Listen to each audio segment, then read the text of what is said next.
যায় লঙ্কা সে হয় রাবণ। পরিস্থিতিটা অনেকটা এরকম। তো সুখ দেখলে দুঃখের কারণগুলো খুব দ্রুত ভুলে গেলে ওই সুখ কিন্তু বেশি দিন থাকে না, থাকবেও না। আমি একজনকে দিয়ে আজকে উদাহরণটা আপনাদেরকে দেব। এটা ওনাকে দিয়ে যদি দেই তাহলে মোটামুটি অন্যদের উদ্দেশ্যটা কি সেটা আপনারা নিজেরা যদি একটু চিন্তা করেন, ওইটার সাথে মিলালে সবগুলো আহ বুঝে ফেলতে পারবেন। বিবি নুরুল হক নূর এই দেশের উদীয়মান একজন তরুণ রাজনীতিবিদ ছিলেন। তো ছিলেন কেন বললাম, সেটা হচ্ছে যদি সম্মুখ যোদ্ধা হিসাবে চিন্তা করেন, আমাদের চাইতে তিনি উৎকৃষ্ট মানের আওয়ামী বিরোধী একজন রাজনীতিবিদ বা যোদ্ধা যেটাই বলেন, অনেক কিছু করেছেন এবং তার প্রতিদানও বাংলাদেশের মানুষ তাকে দিয়েছে। অকুণ্ঠ ভালোবাসা, অপরিসীম ভালোবাসা নুরুল হক নূর পেয়েছেন। না চাইতেই তিনি টাকা পয়সা পেয়েছেন। আমি নিজেও আমার এখানে অনেক বন্ধু বান্ধবের কাছ থেকে মানে একটা বিশেষ সংগঠন তারা করেছিল, আমি নিজে বলেছি ভাই ওদেরকে কিছু টাকা দেন। মাঝে মধ্যে এখান থেকে অনেক টাকা পয়সাও গিয়েছে, আমি নিজেও জানি। আমি নিজেও পার্টিসিপেট করেছি, আমার পকেট থেকে টাকাও দিয়েছি, তার পক্ষে কথা বলেছি, অনেক ভিডিওতে পোস্টে তার পক্ষে কথা বলেছি। তো উনি যেই ত্যাগ স্বীকার করেছিলেন সেটার জন্য উনি ওনার ভালোবাসাও পেয়েছেন। কিন্তু একটা জিনিস বলে রাখি, বিবি নুরুল হক নূর তিনি একজন সাহসী মানুষ। তিনি ঢাকা বিশ্ববিদ্যালয়ে যেই সময়ে যেভাবে কথা বলেছেন, যেই মার খেয়েছেন, আমি নিজে হলেও মানে ভাব মারার কিছু নাই, আমি নিজে হইলেও ওই ধরনের পরিস্থিতিতে ওইভাবে সামনাসামনি গিয়ে এই মারামারি মার খাওয়া এই পর্যন্ত টিকতাম কিনা আমি জানি না, কিন্তু তিনি সেটা করেছেন। বাট আরেকটা জিনিস বলে রাখি, পৃথিবীতে যত মানে চোর বাটপার ডাকাত, তারপরে প্রতারণার সাথে জড়িত যারা ছিনতাইকারী, সাহসী লোক কিন্তু আওয়ামী লীগের লোক কিন্তু সাহসী আছে, বুঝছেন? মানে বেশিরভাগ চোর বাটপার এই একটু উচ্ছৃঙ্খল টাইপের, হিংস্র টাইপের, যাদের ভেতরে কোনো মনুষ্যত্ববোধ কাজ করে, এই ধরনের লোকজন কিন্তু আওয়ামী লীগ করে বেশি। তো সাহস আছে, মার খেতে পেরেছেন, এটা দিয়ে সবকিছু পরিমাপ করা যাবে না। তখনই যাবে যখন আপনার সবকিছু দেশের জন্যই হবে। একটা সময় এসে মানুষের কাছ থেকে বিকাশের টাকা পয়সা নিয়ে ভাইকে গাড়ির ডিলারশিপকে করে দেয়া, কাতারে যায় তারপরে ব্যবসা করা, দুবাইতে গোল্ড স্মাগলারদের সাথে ব্যবসার পার্টনার নেয়া, এগুলি করলে ওই সাহসটা আমাদের কাছে মনে হইতে পারে দেশের জন্য না, আপনার নিজের ফেম, নিজের জেদ, নিজের ক্ষমতা আপনার কাছে নেয়ার জন্য, ক্ষমতায় যাওয়ার জন্য আপনি এটা করেছেন। আপনি অস্বীকার করতে পারবেন যে আপনি মুসাদের সাথে দেখা করেন নাই, এটা অস্বীকার করতে পারবেন। আপনি অস্বীকার করবেন, যে বলবেন যে আমি এটা দেখা করি নাই, করতে পারবেন না। কেন করেছিলেন, কোন পরিস্থিতিতে? কোনো পরিস্থিতিতে আপনি করতে পারেন সেটা, কিন্তু আপনি করেছেন। আপনার বাংলাদেশের মানুষ, আমার মনে হয় এর চাইতে বেশি কিছু আর দরকার নাই আপনার মতো একজন ভণ্ডকে পরিচয় করার, চেনার জন্য। ওইটাই এনাফ, গুড এনাফ। এখন এরপর আপনি রাজনীতি করছেন, আমরা কিন্তু তেমন কিছুই বলছি না। আপনার মতো আপনি করেন, সব চিটার বাটপার দিয়েই তো রাজনীতিটা চলছে এই দেশে। আপনার মতো আরেকটা ছোট চিটার হইলো, যোগ হইলো, সমস্যা কোথায়? কিছু সময় তো আপনি হাসিনার বিরুদ্ধে কথাবার্তা বলেছেন, গুড, করেন, কোনো সমস্যা নেই। হঠাৎ করে এসে আপনি আমাদের বিরুদ্ধে কথা বলা শুরু করলেন। আপনাদেরকে বলে রাখি, ওনার সাথে তো আমার এই মানে গতকালকে ওনার সাথে আমার টেক্সট চালাচালি হয়েছে। উনি টেক্সট পাঠিয়েছেন, একটা মেসেজ পাঠিয়েছেন, কি বলতে চেয়েছেন ওইটা আমি শেষ অংশে বলছি আপনাদেরকে। তো ওনার সাথে ভালো সম্পর্ক। এর মাঝখানে একবার ওই যে মুসাদের সাথে দেখা করার পরে আমি ওনার বিরুদ্ধে একটা ভিডিও করেছিলাম, উনি কিভাবে মানুষের কাছ থেকে টাকা পয়সা টয়সা নেয় এটা নিয়ে। তারপরে আবার ওনার সাথে সম্পর্কটা উনি ভালো করেছেন।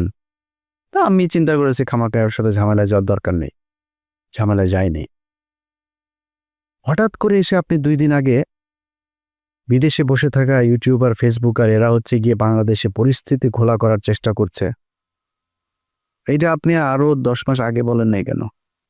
তখন দিয়ে আমাদের কাছে হেল্প চাইতেন, বিভিন্ন প্রোগ্রামের দিতেন, লিঙ্ক দিতেন, তখনই বলতেন। তখন বললে বুঝতাম যে না, আসলে আমরা কোথায় এই দেশে বিশৃঙ্খলায় তৈরি করতে চাই। আপনি সেখানে আরো কিছু খুব গুরুত্বপূর্ণ কথা বলেছেন। এই ল অ্যান্ড অর্ডার এটা তো এখনো মব জাস্টিস দিয়ে চলছে অনেক ক্ষেত্রেই। সেনাপ্রধান কেন বলছেন যে এই সমস্ত মব জাস্টিস চলতে দেওয়া যাবে না, এবং আমরা নির্বাচনের কথা বলছি, উনিও নির্বাচনের কথা বলছে। এটা তো দোষের কিছু না। অযথা সেনাবাহিনীকে আপনার আরেকটা মুখোমুখি অবস্থানে দাঁড় করিয়ে একটা জনগণের মাঝে বিভ্রান্তি তৈরি করার তো কোনো মানে নাই। আজকে বিএনপির, আমি জানি না আজকে এই বর্তমান তথ্য প্রযুক্তির এই যুগে সাইবার যুদ্ধ মোকাবেলা করার জন্য তাদের প্রস্তুতি কি? তাদের নেতাদের চরিত্র হনন করা হচ্ছে, যাকে তাকে রয়্যাল এজেন্ট বানিয়ে দিচ্ছে, ষড়যন্ত্রকারী বানিয়ে দিচ্ছে।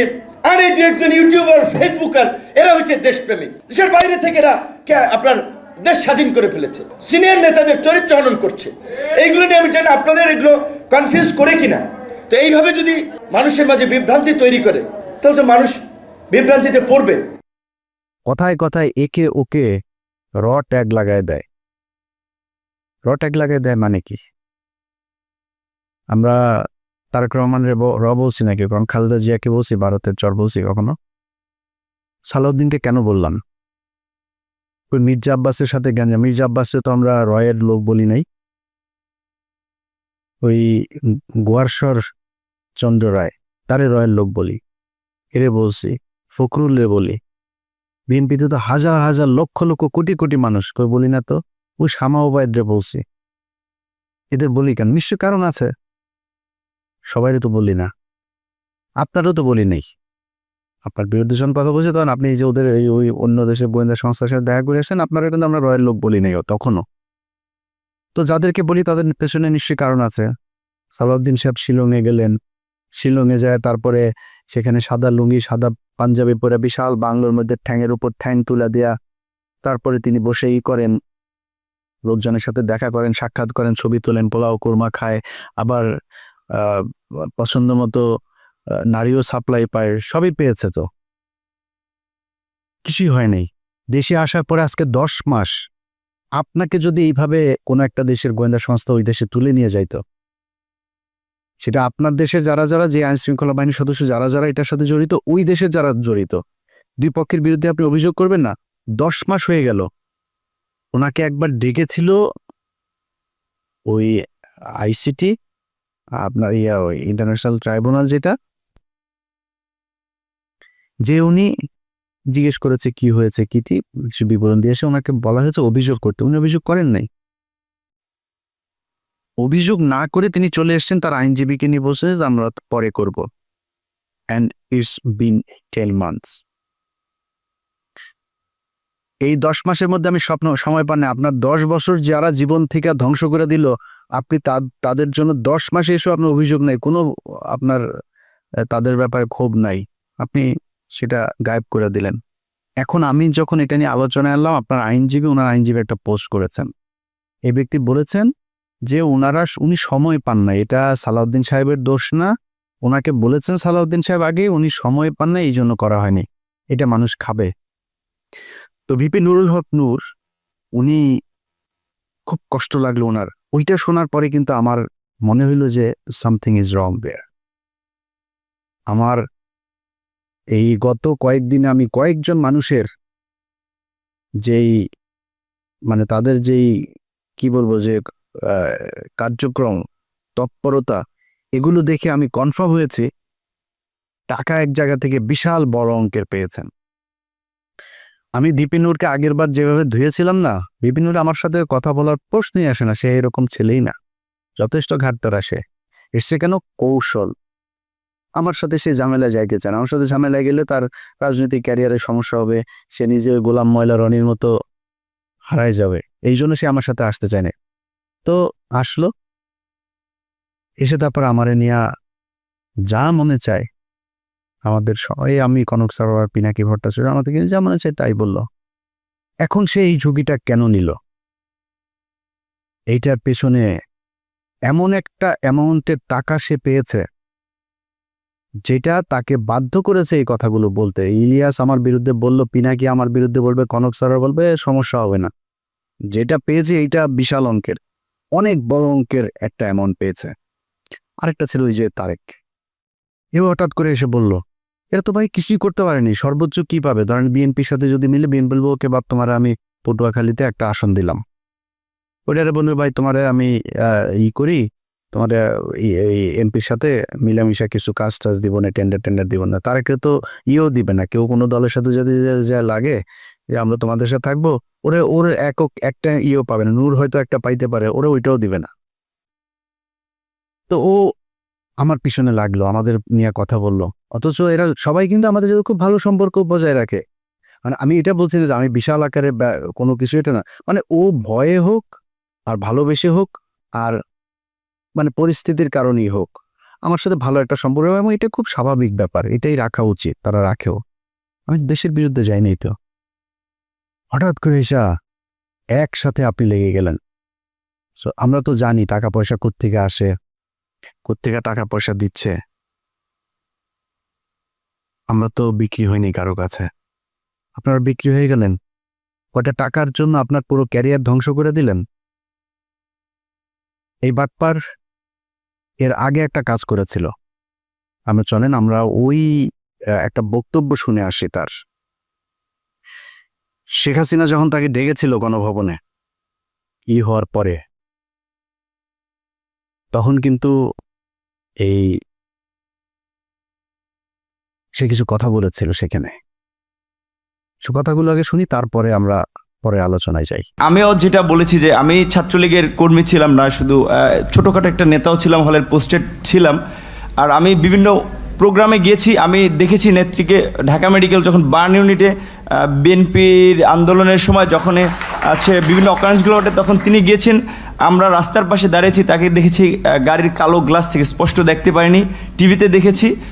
আর আজকে দেখার পর আমি অনেকক্ষণ চেয়ে রয়েছি। আমি 2.5 বছর বয়সে আমার মা মারা যায়, আর আমার ছোটো ব্যাচকে এখানে এসেছে, ওর বয়স ছিল তখন 1 বছর।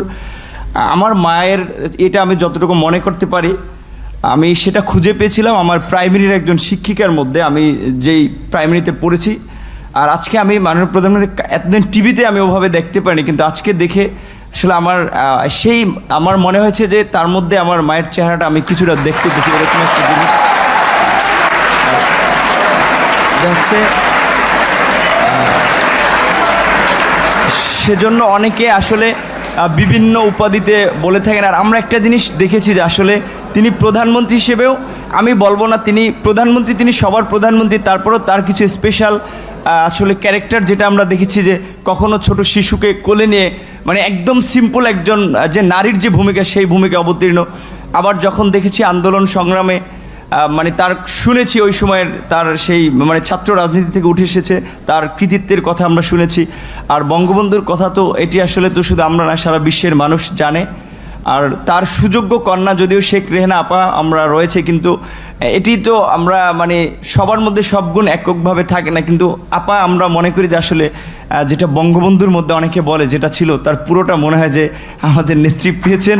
আমার আপার প্রতি অনুরোধ থাকবে যে আসলে অনেকে, যেটা আমি আপা বলতে চাইনি, কারণ আমি আসলে মানে মায়ের ওই জায়গাটাকে তাকে দেখতে চেয়েছিলাম, কিন্তু সবাই ছাত্রলীগ, আমিও যেটি করেছি সবাই আপা আপা বলে, এই জন্য আমার মুখ থেকে ঘটনাটা বের হয়েছে যে আমার ছাত্রলীগের ভাই বন্ধুরাও কেন যেন আমাকে আসলে জামাত শিবির বানানোর জন্য তারা খুব একটি অপপ্রচার করেছিল। তাদের ছাত্রলীগের এতগুলো এরকম একটা পোস্টে থাকা অবস্থায়, আর আপনারা দেখেছেন যে আমার পরিবারের, আমি আশা করি যে মাননীয় প্রধানমন্ত্রীর কাছে আমার পরিবারের সকলের মোটামুটি একটা তথ্য আছে, সেখানে দেখেছেন যে আমার পরিবার আসলে মানে পুরো পরিবারে ছিল আওয়ামী ব্যাকগ্রাউন্ডের। কিন্তু আসলে আমি অনেক কথাই বলতে চেয়েছিলাম, কিন্তু আবেগ ভালোবাসায় অনেক কিছুই ভুলে যাচ্ছি। জয় বাংলা, জয় বঙ্গবন্ধু। আর আমি প্রধানমন্ত্রীর অনেকটা প্রোটোকল, এই কারণে আমি অনেকটা আমার একটু ইচ্ছা ছিল যে বঙ্গবন্ধু শেখ মুজিবুর রহমানকে কখনো তো দেখিনি, তার কথা শুনেছি। আর তার গান, যেটি আমি ক্লাস 5-এ একটা গান খুব ভালো লেগেছিল, আমাদের স্কুলের মাঠে মুক্তিযোদ্ধা সংসদ সন্তান কমান্ডের আয়োজনে একটা প্রোগ্রাম ছিল, ওখানে এরকম একটা গান ছিল, যদি রাত পোহালে শোনা যেত বঙ্গবন্ধু মরেনি, তাহলে আমরা পেতাম জাতির পিতা, বিশ্ব পেত মহান নেতা, এরকম একটি গান। আর বঙ্গবন্ধুর প্রেমে তো সবাই পড়েছে। আর আমার যেহেতু আমি বলেছি আমার মাকে আমি সেই 2.5 বছর বয়সে হারিয়েছি, আমাদের প্রথমে আমার ইচ্ছা ছিল যে আমি মাননীয় প্রধানমন্ত্রীকে, যেমন ভারতের নরেন্দ্র মোদী আমরা দেখেছিলাম মাননীয় প্রধানমন্ত্রী যখন গিয়েছেন কোনো রকম প্রোটোকল ব্রেক করেই তিনি তাকে ওয়েলকাম জানিয়েছিল। আমার একটা ইচ্ছা ছিল তাকে মানে একদম ঝটিকার আগে তাকে সালাম করাটা, কিন্তু আমি ভাবছি তার পিছনে যেহেতু তার নিরাপত্তা রক্ষীরা রয়েছে সেটা বিঘ্ন ঘটবে কিনা, এই জন্য আমি যাইনি।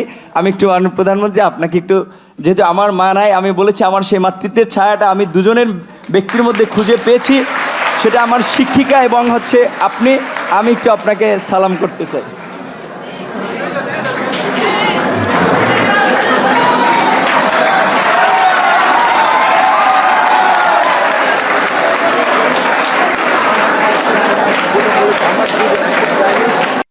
আচ্ছা, এই যে বক্তব্যটা সে দিয়েছে, এই বক্তব্যটা আপনারা শুনলেন। এই বক্তব্যটার কনক ভাই তার ইউটিউবে 2 দিন আগে আরেকবার দিয়েছে, ওইটার লিঙ্ক আবার আমি আমার ফেসবুকে শেয়ার দিয়েছিলাম। তো শেয়ার দেওয়ার সেটা আবার তার চোখে পড়েছে, পড়ার পরে সে সকাল থেকে কিন্তু আমি ভিডিও যখন রেকর্ড করছি, এটা হয়তো আপনারা কালকে দেখবেন, সে সকাল থেকে কনক ভাইকে অনেকবার ফোন দিয়েছে। আমি কনক ভাইয়ের সাথেই ছিলাম, অনেকবার ফোন দিয়েছে সে। ও আমরা অন্য আলাপে ছিলাম, ফোন টোন ধরা হয়নি কার। একটু পরে সে তার ফেসবুকে পোস্ট করেছে, এসব ইউটিউবাররা তার পিছনে আগেও লেগেছিল, সে পাত্তা দেয় নাই, একটা পোস্ট করেছে সে তার ফেসবুকে। তো সে আমাকে একটা লিঙ্ক পাঠিয়েছে, এর কিছুক্ষণ আগে আবার একটা লিঙ্ক পাঠিয়েছিল আমাকে, সে ব্যাখ্যা দিয়েছে। সে ব্যাখ্যায় সে বলেছে, কি বলেছে চলেন ব্যাখ্যাটা আগে শুনি। ওই যে শেখ হাসিনার ওইখানে গণভবনে গিয়ে যে বক্তব্য দিয়েছিল, সেটা ব্যাখ্যাতে তার জবাবটাতে আপনারা সন্তুষ্ট হন কিনা